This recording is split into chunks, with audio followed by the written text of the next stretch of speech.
Sorry.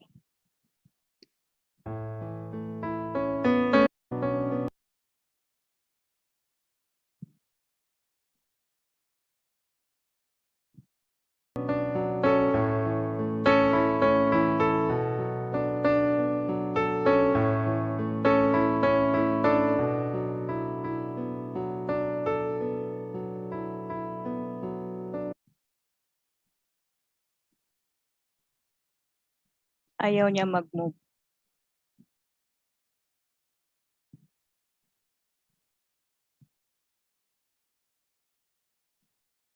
Ako na lang.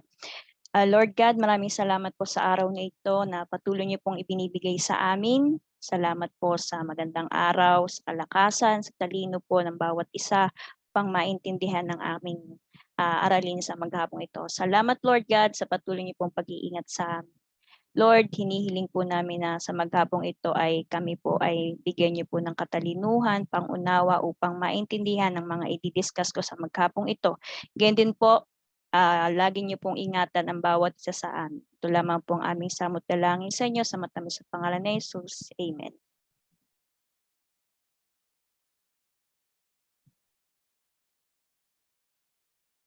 Okay po. Ayan. So, good afternoon everyone again. And syempre po, nais ko po muna magpakilala uli sa inyo. Ako po si Mary Soleidi P. Melendres and taga-Ipil Bungabong po. At ako po ang magiging trainer ninyo sa Bread and Pastry Production NC2. So ako po ay may National Trainer Certificate at may 3 years po akong teaching experience sa Bread and Pastry Production. Okay?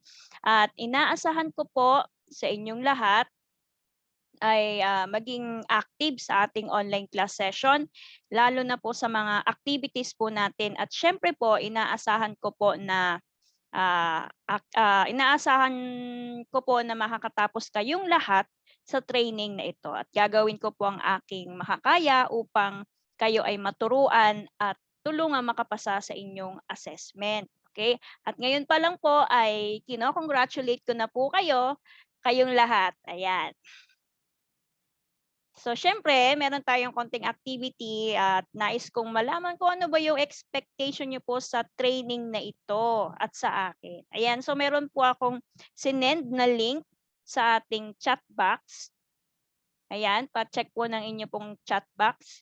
I-click nyo lamang po yung link na yan at magdadirect po kayo sa menti.com. Okay po? So,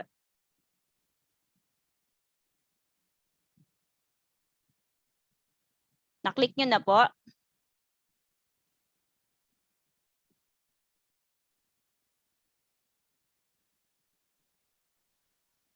Ayan, so what are your expectations of me as your trainer? So ano po ba yung expectation niyo sa akin bilang inyong trainer? Sige po, pwede po tayong sumagot dun po sa link.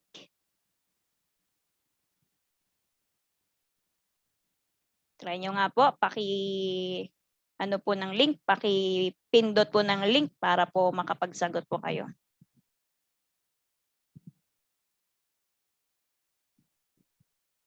Wala pang pumapasok.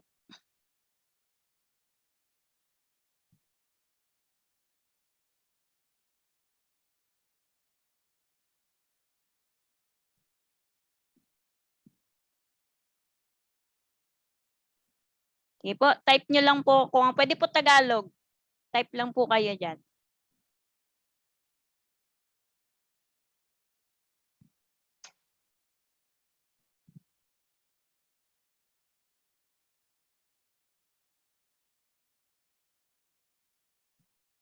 Pwede po kahit isang word lang tapos click nyo po yung submit.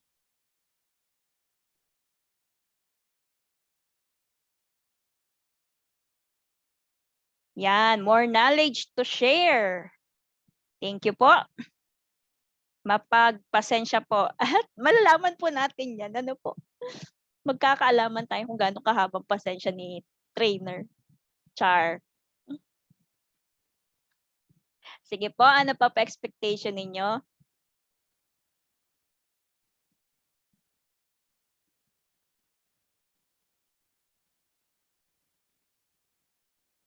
Kung hindi man po kayo makapasok sa link, then pwede nyo pong comment na lang po sa chat box kung medyo nahihirapan kayo. Mausisa sa bawat pagturo. Strict. Strict. Then malaman natin yan. Ano kung tama nga yung expectation nyo sa akin. Sige po. Mausisa. Stricta. Mapagpasensya. Maraming isi-share na knowledge. Ayan. So, thanks for sharing po. So, now let's move on po sa ating next slide.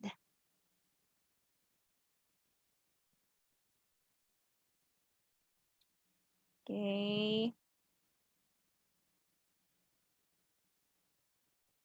Ayan. So, I'd like to ask you po kung meron po kayong experience na. Ayan, ano? Meron na po ba tayong experience? So, ano po yung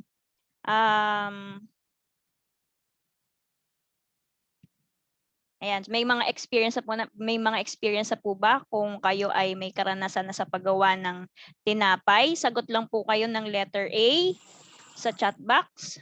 May nakumpletong training na po ba dito sa ating kahit anong area, short training, ayan, sa bread and pastry, kahit short training po, and then isagot lang po natin sa chat box, letter B, and then C po is hindi naman po as in zero knowledge or wala pang napag-aralan, kundi kahit konting idea meron naman po, or mag-aaral pa lang. Okay po? So, sagot lang po tayo ng letter C, or yung minimal knowledge lang po. Okay, so letter C. So more on letter C po. How about the others po? Pipito pa lang po ang mga nagsagot. Okay. So thank you. So more on letter C. So wala pa talagang knowledge sa pagbe-bake.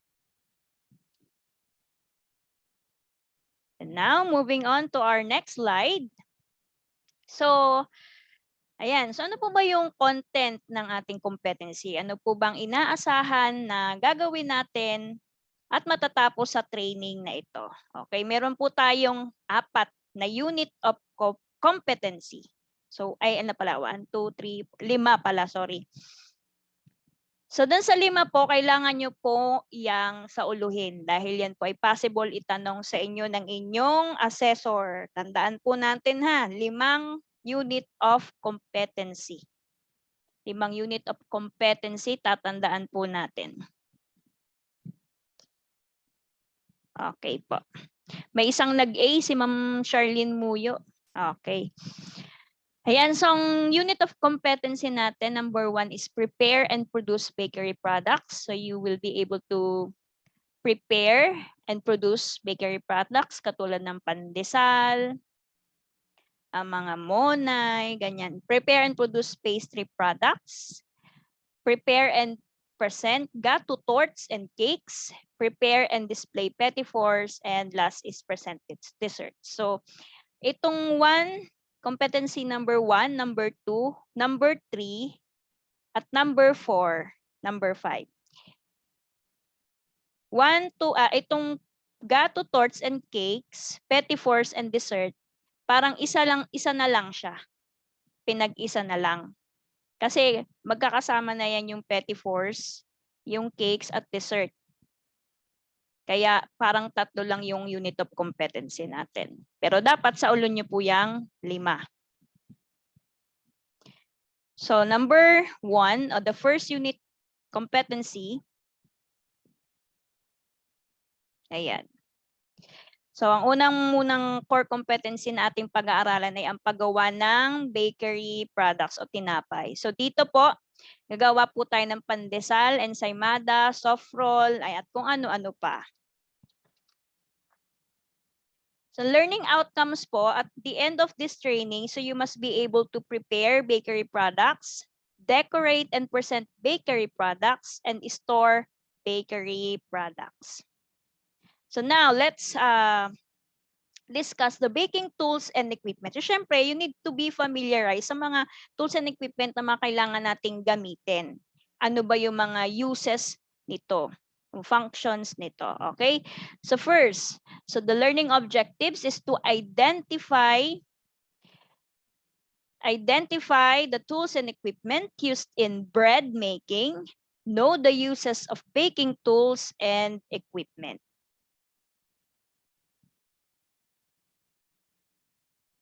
Okay. First one, okay, so can you guess? Type po sa chat box, sino po makakapag-guess ng tool na yan? Baking tools na yan. Chat po, comment po sa chat box. Mixing bowl, very good. Mixing bowl ba? Yan. So ano pa bang gamit ng mixing bowl? Siyempre, it comes in graduated sizes and has a sloping sides used for mixing ingredients. So yan, yan tayo nagmi-mix ng flour, ng sugar, ng baking powder, ng oil. Okay? Next one is blank.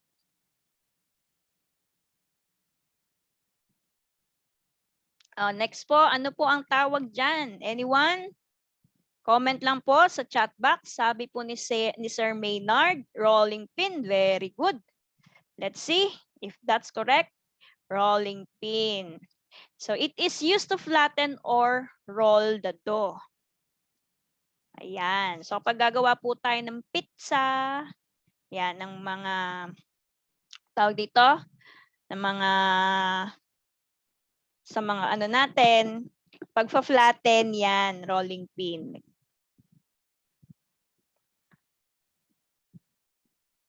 Ba, daming hindi makaka-attend. Sige lang, okay lang po. Next one is this one, itong nasa itong puti na ito. Ano pong tawag dyan? Comment lang po sa chat box. Measuring cup. Ano naman tawag din sa isa? Kung measuring cup ito, anong tawag dito sa kabila?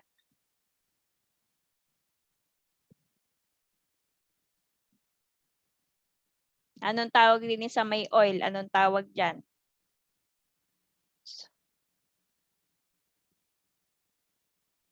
Ayan. So this one po, na puti, yan po ay may measuring cup siya. This is, ginagamit po siya sa mga dry. And this one is liquid measuring cup. So ginagamit siya sa mga oil, sa water, sa milk. And this one naman, measuring cup sa dry, ginagamit naman yan sa mga flour, sa sugar. Ayan. Next po. See? So meron tayong liquid ingredients na mini-measure sa liquid measuring cup and then dry ingredients sa dry measuring cup. Okay. This one, yun nga sabi nyo, that is measuring spoon. So a set of measuring spoon used to measure small quantities of ingredients katulad ng salt, baking powder, baking soda, vanilla, cream of tartar. Ayan, how about this one? Ano yan?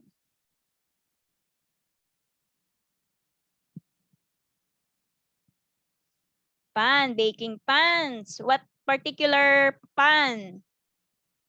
May molder. What particular pan po?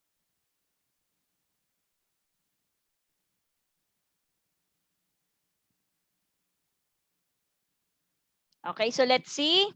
So this one is what you call the utility tray or yung baking sheet. Okay, this one is the round pan or cake pan. And doon sa baba, na rectangular, that is the loaf pan. Ayan, so congratulations sa mga tumama. May tama ka. Ayan, char.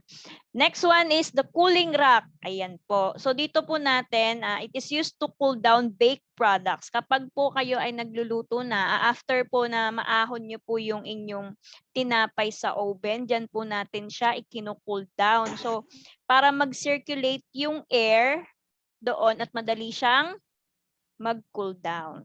Okay, ginagamitan natin siya ng cooling rack. Then the next one is what you call this tool. Ano pong tawag dyan?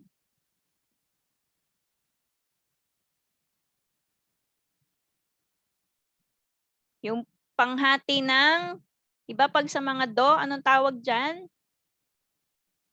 Nagbigay na ako ng clue. Ano pong tawag dyan? Ba, wala pang makaguess Dough cutter. Yan, correct. That is a dough cutter. So that is used to cut the dough into portion.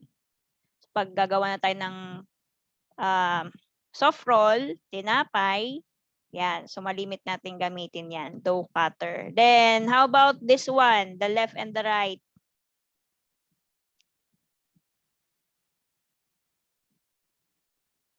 So meron tayong weighing scale. This one is the digital weighing scale. Tapos ito yung isa naman, walang traditional. So it is used to measure ingredients in large quantities. Okay.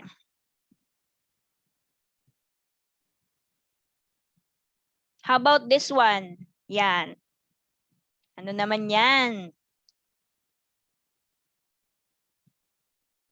Saan niyang ginagamit? Ginagamit siya sa pagde-decorate ng tinapay. Yun yung mga egg wash nilalagay dun sa ibabaw ng tinapay. Silicone brush. Okay. Paano po pag hindi silicone? Okay. So pastry brush. You got it right, Ma'am Lenny. So that is pastry brush. Okay, so pastry brush is used in greasing pans or surface of pastries and breads. So pinang-decorate po natin yan doon po sa top ng bread, sa ibabaw ng bread. Ano po? Ginagamitan natin ng egg wash or milk. Yan, para ma-coat natin yung bread. Ayan, how about this one? Yan, yung tatlong yan. Ano pong tawag dyan?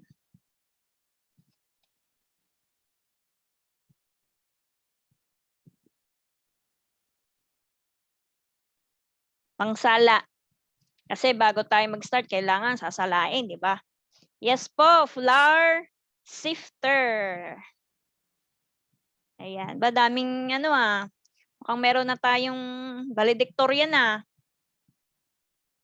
Okay, so it is used for sifting flour in order to eliminate foreign particles like hair, insects, and incorporated in the flour. Okay, tsaka para hindi magbuo-buo yung flour natin, Kasi minsan 'di ba may nakakagat tayo kapag bumibili tayo ng tinapay sa mga bakery. Minsan may nakakagat tayong mga buo-buo pang flour, buo pa yung baking powder. Ayan, so para ma-eliminate 'yon, so kailangan nating i-sift muna yung flour, yung sugar, so yung mga dry ingredients bago tayo mag-mix. Ayan, okay. So para ma-test natin kung natandaan ba lahat ng mga naibigay ko mga tools and equipment. So let's find the 15 baking ingredients. Okay po, seryoso po ito. Magbibigay po ako ng GCash. ng GCash load. Okay po. Ready na po ba kayo? Ready na? Are you ready? Ready. Ready na, ready. So patalasan po tayo ng mga mata, Patalasan ng mga mata. Okay, so makinig pong mabuti at intindihin po ang ating mechanics. Kasi ang hindi susunod sa mechanics, legwak ganun kahit tamang sagot. Okay po? Wait. Putol-putol man sir. instruction. So find the 15 baking ingredients in the puzzle. So doon po tayo magsasagot sa comment box or doon sa chat box po natin at isasubmit po ang inyong sagot. Okay? So pwede po kayong kumuha ng notes niyo, isulat niyo po muna doon or pwede naman sa chat box pero hindi niyo muna isi-send dahil kailangan po answer should be complete. Dapat yung 15 baking ingredients ay kumpleto. Hindi po putol-putol. Kailangan kumpleto, isang bagsak na sagot. Kompleto yung 15, hindi putol-putol. Kasi hindi po acceptable pag putol-putol. Ang una pong makapag-submit ng tama at kumpletong sagot ay siya po ang mananalo ng ang kuripot naman ni trainer, 50 pesos lang. Sige, dagdagan ko 100 pesos GCash. Ayan, 100 pesos GCash. So, pabilisan po at dapat po ay kumpleto. Okay? Okay po. So, sige po. Let's start.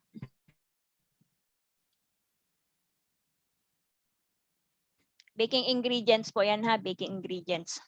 Sorry naman. Ingredients pala.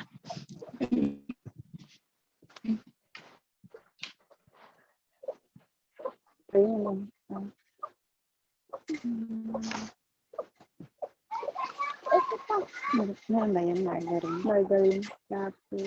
Wag po maingay. Napapakinggan po ang sagot.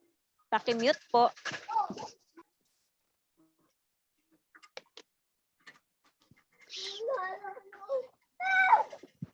Yan.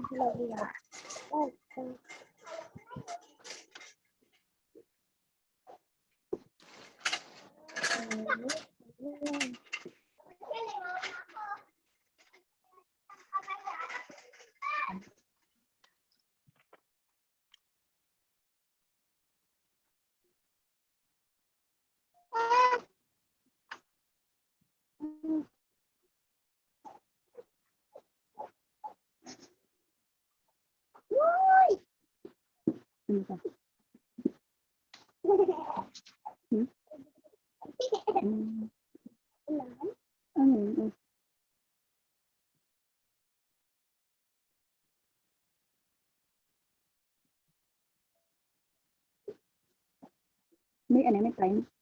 Wag po maingay. Pakinig po. Baka po masabi ang sagot. Ano yun?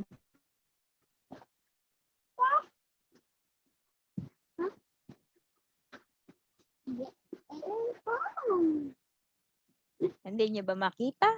I don't know.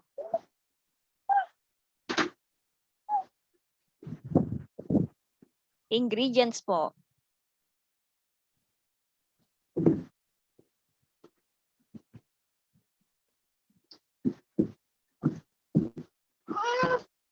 Sinong nakasampu na dyan? Taas ang kamay. Tatlo pa lang ako. Tatlo pala.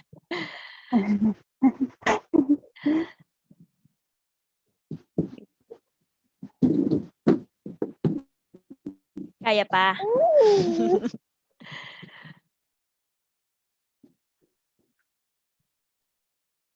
Lipstick natin. Wala.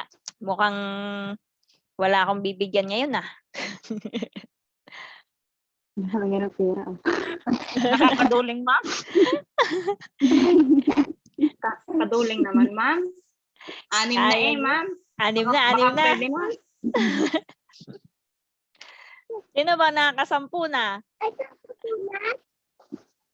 Wala pang nakakasampu eh. 4 pa lang, ma'am. Nako, malayo pa. Napakalahati. Wait lang, ma'am. 9 pa lang. Sige. Take your time. Hanggang alas 5 tayo, Char.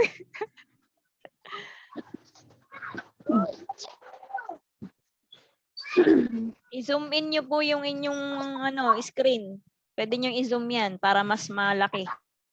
Kaya maduling.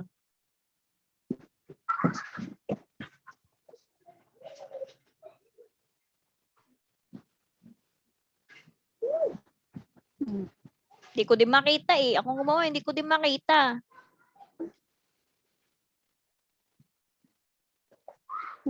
Baka po may mga balibaliktad dyan. Check niyo muna. Hindi mo kasi mga baliktad.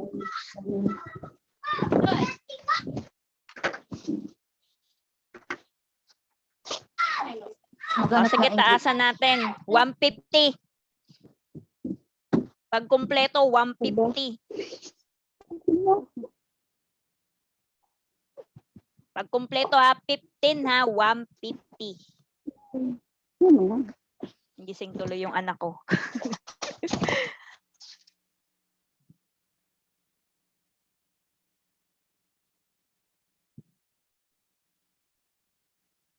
Wala pa rin nakakakuha.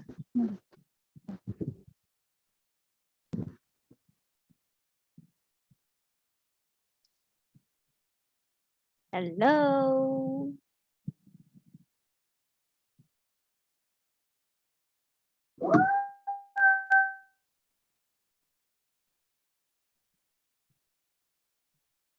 Meron, parang wala namang 15 eh. Hindi ko nga makita. Nasaan ba?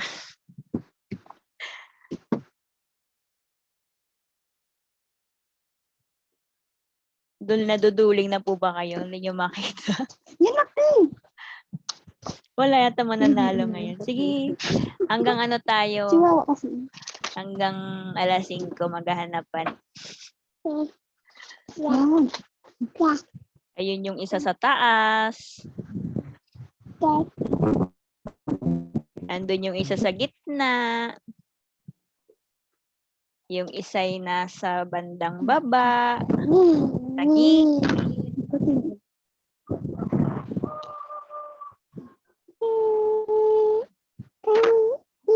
Baka meron dyan nakabaliktad.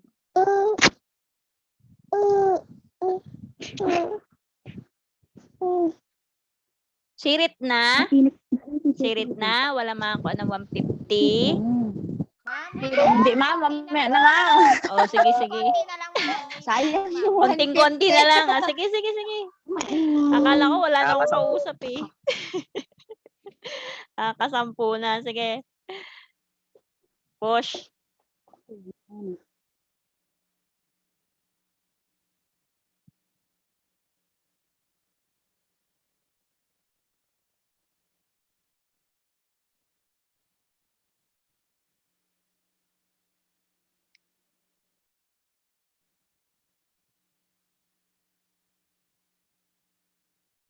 Kain muna ako ha.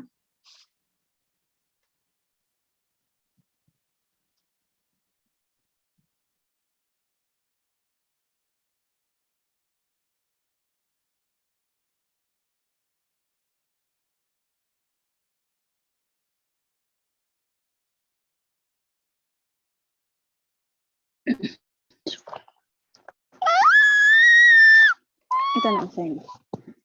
Ito. Naku, ano?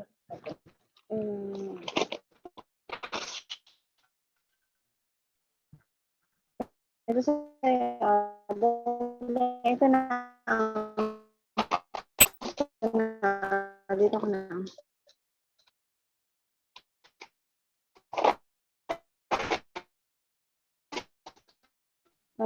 Kayo po bagay may Gcash? Baka wala pong Gcash. Meron, ma'am. Meron, ma'am. Meron. Kung laman. Kala ko wala.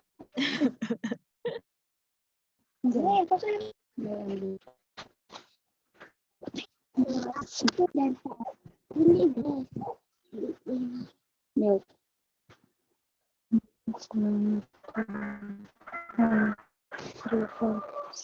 Check nyo, baka may nakabaliktad.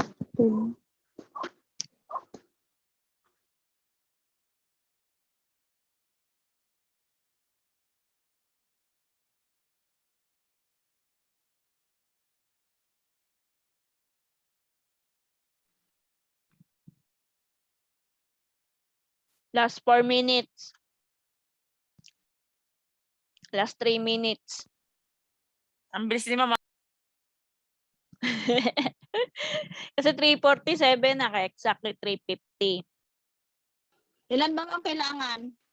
10 na? 15. Pag 15, 150. 3, 4, 5, 6, 7, 8, 9, 10, Ma'am, ilan 11. ba kailangan? 15. 12. 12 naman sa amin. Gawin mo ng 15, ma'am. Nagputal ka pa ay. Okay, may time pa, oh.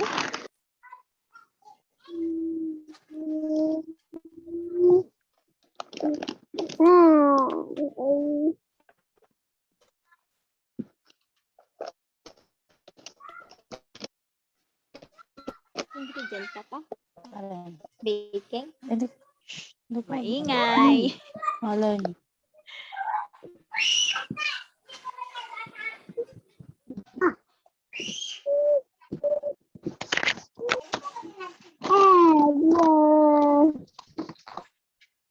Tapos yun pala, ano lang, tatatlo lang pala, no?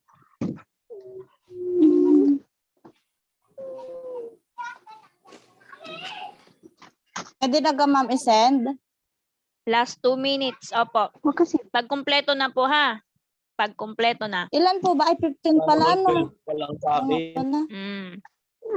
1, 2, 3, 4, 5, 6, 7, 8, 9, 10, 11, 12. Yan! Tatlo na lang na sa akin. Ano pa? Kulang pa pala. Last 2 minutes. Hirap ba?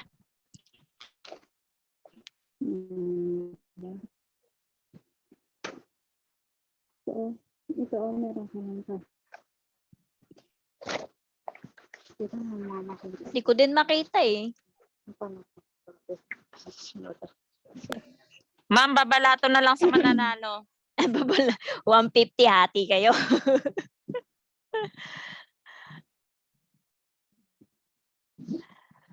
Wala naka 15.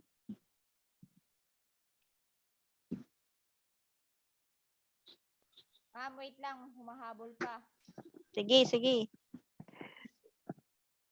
May 1 minute ka pa. 1, 2, 3.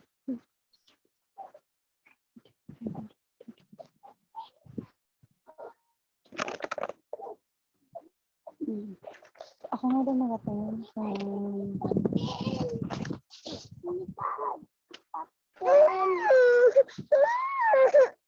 Sige po ha. Paunahan na lang tayo mag-send. Pinakamaraming tama at pinakamabilis mag-send. Okay? Ready? Go! Yun. Sir Usuryo, agad-agad oh. So let's wala na. Wala na habol, baka may mali. Okay, Margarine, wala na kasi isa lang yung sagot nila. Dapat po ay napindot. Si Altesa. Wala na, isa lang yan.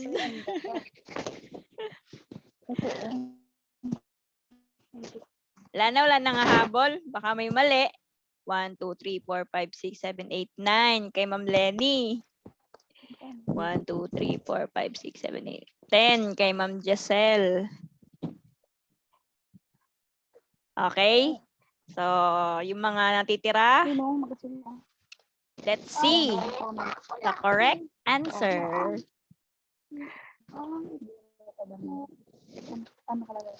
Cut off na po, cut off na.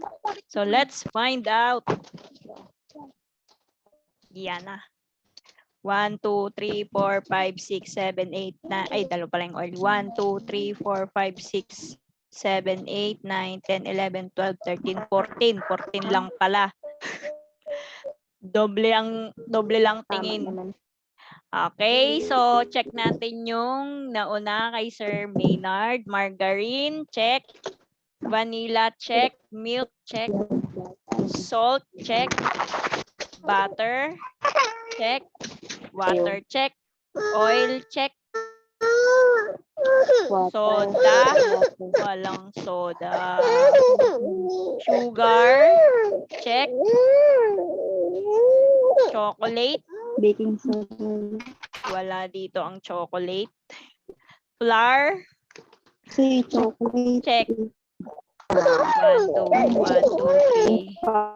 Powdered milk. I-accept ko na yung yung chocolate kasi oil ang nailagay ko doon. Nasaan na si chocolate? Ano ba chocolate dito? Milk, yeast, oil, lard, flour, sugar, egg, baking, butter, vanilla, chocolate. Okay, chocolate meron. So, 1, 2, 3, 4, 5, 6, 7, 8, 9, 10, 11. 11 lang po, Sir Maynard, no? Tama ba ang bilang ko? Hindi kasama yung soda. 1, 2, 3, 4, 5, 6, 7, 8, 9, 10, 11. 1, 2, 3, 4, 5, 6, 7, 8. 11. So, may nanalo na. Po, sa puzzle. Dito po, sa mga nakaguhit, parang wala. Opo, meron po. Ayun po sa Ayun malapit pala. sa margarine. Ayun, kita ko na. Soda. Okay, sige, check. So, si Sir ang may pinakamarami at siya ang una pong nakapag-send. Kasi the rest ay kulang. Okay, so congratulations po, Sir Maynard. Parang doble-doble na, Sir. Early bird ka na, ikaw pa nanalo dito sa pag-games ko. At dahil dyan, 100 na lang. Double kill na si Sir eh. Char. Sige po, send na lang po ng GCash number. Marami na akong utang sa'yo. Sabay utang pala. Sige po, pasend na lang po sa akin. PM na lang po ang GCash number po. Congratulations po. At dun sa iba pong hindi po nanalo ay meron pa naman pagkakataon. Okay? So, next na lang. Now, let's move on to our next slide. So, the common ingredients in bread making. Yeah, so, thank you po sa inyong pagsali. The learning objectives of our next topics after this lesson, the trainees should be able to identify the ingredients in bread making. Pasuyo naman po, off muna ng inyong mic. Know the uses and functions of ingredients in bread making. Okay, so first is the dry ingredients. Ayan, so flour. Alam naman natin ang flour, di ba? May iba't ibang klase tayo ng flour. Okay, so flour is finely ground meal obtained by grinding and milling cereal grains or other root crops. Okay, flour is the main ingredient among all other ingredients. So meron tayong types of flour. So we have the hard flour or yung bread flour. So mas mataas yung gluten niya with 12 to 14% protein content and has a strongest gluten. And the next one is cake flour. It has 7 to 9% protein content and is made from soft wheat flour and is good for making cakes and cookies where a tender and delicate texture is desired. So itong bread flour natin, alam naman natin na siya ay mas magaspang compared sa cake dahil ang cake flour ay mas makinis compared sa hard flour or bread flour. The next one is the soft flour.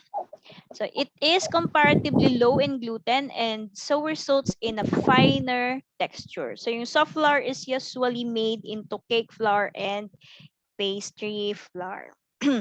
Then the next one is the all-purpose flour. So it has 10 to 11% of protein content and is made from a blend of hard and soft wheat flour. So it is also called the general purpose or family flour.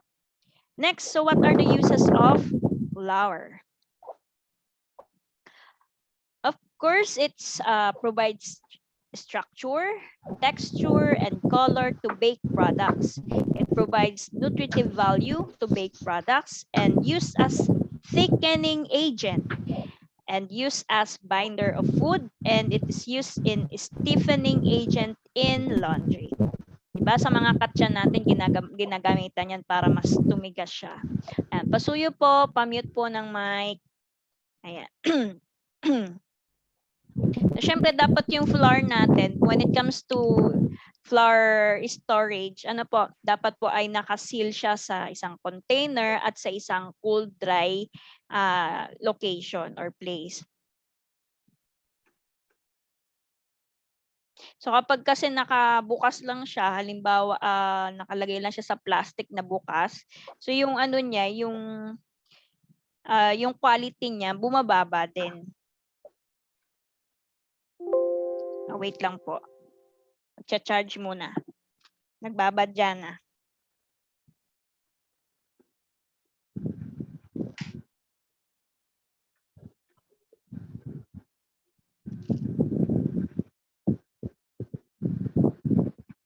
Gusto ko malabas ito. Okay. So ano po ba ang karakteristik ng flour? Okay. So whitish in color, tolerance, strength, uniformity, and high absorption. Next is sugar. Sugar is sweet, soluble, organic compound that belong to the carbohydrate group of food. They are simplest to digest among all carbohydrates. So, ano nga po yung mga types of sugar natin? We have, ano yung mga types of sugar natin? Ito, ano yan? Ito, brown sugar, refined sugar, or white sugar, granulated sugar, or white sugar. Ano pa? How about yung nakikita nyo dun sa donut, yung kulay puti doon na matamis? Anong tawag doon? Anong tawag dun sa donut? Dun sa puti na matamis na powder. Isa din siyang isa din siya type ng asukal. Pero ang tawag po doon, powdered sugar. Okay. So, it is called powdered sugar or confectioner sugar.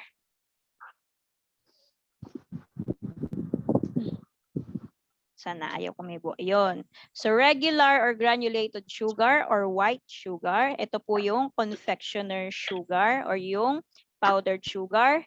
And this one is brown sugar. So, may mga molasses pa yan. So, effects of sugar in baking. So, paano ba nakaka-apekto ang sugar sa baking? So, syempre, it increases the dough development and it makes the color of the crust richer and improves the nutritive value, flavor, and aroma of the product. And it makes the bread more tender. Increase the volume of the loaf and serve as food for the yeast. And it contributes to moistures. It contributes to moisture content of baked products and increasing its storing quality. And it acts as a creaming agent. And how about the uses and function of eggs? Ayan. So, di ba po ang eggs are considered as complete protein? Ayan, containing the all essential amino acids, kumbaga used to build other protein needed by our body. So both yung egg yolk at saka yung egg whites contains protein. So yung whole eggs or kahit separated components may be used para to set liquids. Eggs, katulad ng flour, are the structural ingredients in baking. So eggs provide leavening, it adds color, texture, flavor, and richness to the batter, and act as a stabilizer in mixture that inherently wants to separate into its parts, like oil and water. So they are very important in helping to bind all the other ingredients together. Next. Beaten eggs are used as leavening agents as they incorporate air into the batter, which will expand in the oven and cause the cake to rise. And eggs are used as thickening agents. Egg washes are brushed on many baked goods to create a golden shiny top So the egg white provides luster and the egg yolk color. So egg whites are used to make meringues. Alam niyo yung meringue? Merengue, Tagalog, Mm. yung matamis Yun po. na nilutong icing. Yan Yes, yung ma'am. meringue. Sarap niyan. Natutunaw Nung sa bata laway. pa ako, nakain ko. Merengue. Natutunaw sa laway, ma'am. Opo. So egg white po yun. Combination ng egg white at saka ng sugar. Cream of tartar. Next is shortening. Ayan. So meron tayong mga types of shortening. We have oil, butter. Meron pang lard. So oil is made from plants products such as corn, cottonseed, soybeans, peanuts, and other sources. So yung butter, familiar naman tayo sa butter, di ba? Made of fatty milk proteins, it contains 80 to 85% fat and 10 to 15% water and 5% milk solid. So kung napapansin nyo, once na nag-melt tayo ng butter sa pan, di ba? May kita nyo nagsiseparate yung oil, tapos nag-evaporate din yung water, and then may nakikita kayong natitirang milk. Yung puti doon, yun po yung milk.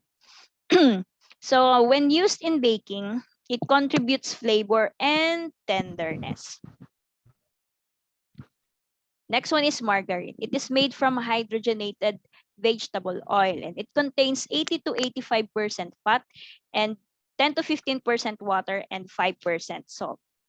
So the hydrogenation process makes oil a solid. And next is the lard. Alam niyo yung lard? It is made from pork fat, yung taba ng baboy. So some people prefer lard to other fats for making pie crust. Pwede din sa mga pandesal, ginagamit din yan. And biscuits because it gives flakier texture. Okay, so uses of shortening. Ayan. Pwede nyo pong i-screenshot yan. Anyways, bibigyan ko naman kayo ng copy niyan. Pero i-slide lang siya. Yung discussion ay dini na talaga. Then, uses of shortening. So, it makes the bread products tender and improve flavor. It assists gas retention, giving better volume and crust. Mute po muna ng mic. Ayan. It prevents the cohesion of gluten, improves aroma, color, and texture of the baked products. And it improves the shelf life o yung haba ng expiration ng isang product because of its moisture. So now we have the leavening agent. So we have the classification of leavening agents. The first one is the chemical leaveners. So we have the baking soda, so other known as bicarbonate of soda or sodium bicarbonate. So it is a chemical salt with diverse practical uses. Ginagamit din yan sa paglilinis eh. Diba? Pagsasanitize, ginagamit din yan. It is a powerful leavener that readily reacts as soon as it comes in contact with butter or dough. So kapag naglilinis ako ng mga vegetable, binababad ko siya sa baking soda. Ayan. So, cleaning agent din yan. Next one is baking powder. Natikman nyo na ba yung baking powder? Tikman nyo na. Hindi pa, ma'am. Ay siya, itry nyo po. Maalat yata yun, ma'am. Pati yung baking soda, try nyo rin. Trinay ko yan eh. Kung napapansin nyo, di ba, sa mga pagkain minsan, sa mga bakery products, nakakain tayo na medyo parang mapakla-pakla na maiba sa dila. Na-experience nyo na ba yun? Sa mga tinapay dyan, sa tabi-tabi. Yan. Pagka hindi na safe talaga yung mga ingredients, lalo na pag madalian sigurong luto. Minsan meron pa ako nakikitang buo na puti na pag nakagat mo, mapakla-pakla na maalat-alat. Ayan. So, yan po yun. Kaya dapat talaga sinisip yung mga dry ingredients para hindi po bubuo ang baking soda or baking powder. Ayan, cream of tartar.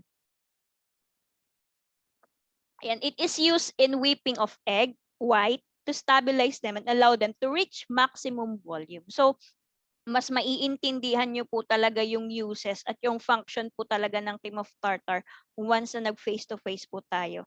So, very amazing yung cream of tartar na yan. And you can use a substitution for that, katulad po ng lemon, vinegar, or calamansi pag wala pong cream of tartar. Ayan. So, para mas maging stable po kasi yung egg whites natin, yung merang. So, ginagamitan po natin siya ng cream of tartar. Para hindi agad siya bumagsak. Next one is the biological leaveners. Ayan, yeast. Ayan. So, para saan naman ang yeast? Ito yung egg white, yung nasabi ko sa inyo. Ayan, nilalagyan siya ng cream of tartar para mag-stick siya. Ayan. So, yung yeast, yan, pag buhay na yung yeast, so nagbabubble-bubble siya, ibig sabihin, pwede na siyang gamitin. Ibababad lang siya ng 5 to Pampalsa ganyan, ma'am. 5 minutes. Apo, 5 minutes. Bababad siya pwede siya sa milk or sa warm water. Ayan. Or dun sa tap water, pwede. Wag lang malamig. Yan. Para pag nagbula-bula na siya, it is ready to use na. And then, we have the liquid ingredients. Alam niyo na yung yeast, diba? Ginagamit siya pampalsa. So, liquid ingredients, we have the water, milk, and minor ingredients in baking. We have the salt, spices. Diba? Andyan yung mga cinnamon, may mga cumin powder, kung ano-ano, and other flavorings. We have vanilla, strawberry, pandan flavor, and then the chocolate. So, unsweetened chocolate, bittersweet and semi-chocolate, and milk chocolate. So, syempre, importante din na kailangan ang gamitin natin dyan ay yung mga unsweetened. Kasi minsan, nagdadagdag pa tayo ng sugar. Or, depende na lang din sa inyo kung gusto nyo na mas, ako ayoko kasi na masyado matamis. Ayan, gusto ko lang yung sakto lang, medyo matabang-tabang pa nga ng konti. Mas na-appreciate ko pa yun kaysa sobrang tamis na nakakaumay. So, mas magandang unsweetened na lang. Ayan. So, kasi nadadagdagan pa kapag sweet yung chocolate, dagdag ka pa ng asukal, napakatamis na nun. Ayan. So, tuturuan ko din kayo gumawa ng ganache. Ayan. Then, this one is a frequently used substitution and equivalent. Patapos na tayo, don't worry. And equivalent weights and measurements. So, 1 gallon, 4 quarts, 1 quart, 2 pints, 1 pint, 2 cups, 1 cup, 8 fluid ounces. Ayan. So, yan po ay no need namang sauluhin. Mag-provide naman po ako niyan para mabasa ninyo. Just in case, natanungin sa inyo, paano kapag wala kang cream of tartar? Ano ang pwede mong i-substitute? Paano kung wala kang all-purpose flour? Ano ang pwede nyong i-substitute? Pwede kasi siyang tanungin ng assessor ninyo. So, kailangan nyo rin pong reviewin yan. Yan. O kapag walang molasses, 1 cup of honey. Ayan. So, 1 cup of whipping cream. Sour milk. Andyan na po. May mga substitution na po siya. Abbreviation. Yan, importante din to dahil kapag nagbabasa na po tayo ng mga recipe, may mga abbreviation po dyan. So, kailangan i-familiarize po natin, pag-aralan po natin. Ano po? Then, that's all for now. And tomorrow, we will have another online class po ulit. Siguro po ay same time, kung okay lang po sa inyo. Okay lang, Okay lang ma'am. po, ma'am. Okay po.